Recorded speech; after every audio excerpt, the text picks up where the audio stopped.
कति दुःखको कुरो, काश्मीरमा घुम्न गएका टुरिस्टहरूमाथि टेररिस्टले धर्म सोधी सोधी उहाँहरूलाई निर्मम हत्या गरे, गोली हानी। र सर्वप्रथम त्यो दुःखद घटनामा ज्यान गुमाउनेहरूलाई मेरो तर्फबाट ओम शान्ति र जो घाइते हुनुहुन्छ उहाँहरूलाई शीघ्र स्वास्थ्य लाभको कामना गर्दैछु। र कति दुःखको कुरो यहाँनिर सुन्नुहोस् त। यिनको नाम हो लेफ्टेनेन्ट विनय नरवाल। उम्र मात्रै 26 वर्ष। 16 अप्रिलको दिन विवाह भएको थियो र 19 तारिकको दिन यिनको बिहेको रिसेप्सन भएको थियो हरियाणाको कर्नालमा, जहाँनिर आफ्नो घर थियो।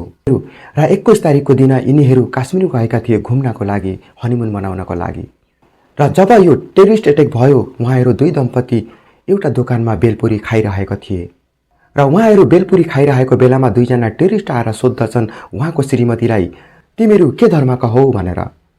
र श्रीमतीले जब हाँसेर भाइ हामी त हिन्दू धर्मका हौँ भन्ने बित्तिकै दुईजना टेररिस्टले उहाँको श्रीमानलाई ताबडतोड गोली हानी हत्या गरिदिए। कति दुःखको कुरो सोच्नुहोस् त। उहाँहरूको भर्खरै विवाह भएको थियो। भर्खरै लेफ्टेनेन्ट विनय नरवालको 2 वर्ष अगाडि कोचिङमा पोस्टिङ भएको थियो। र कति दुःखको कुरो, त्यो फ्यामिली वर्गमाथि ठुलो दुःखको पहाड टुटेको छ। र यो देख्ने बित्तिकै मान्छेहरूको आँखाबाट आँसु आएको छ। हजुरहरूले विचार गर्नुहोस् त, कति दुःखको कुरो हो यो।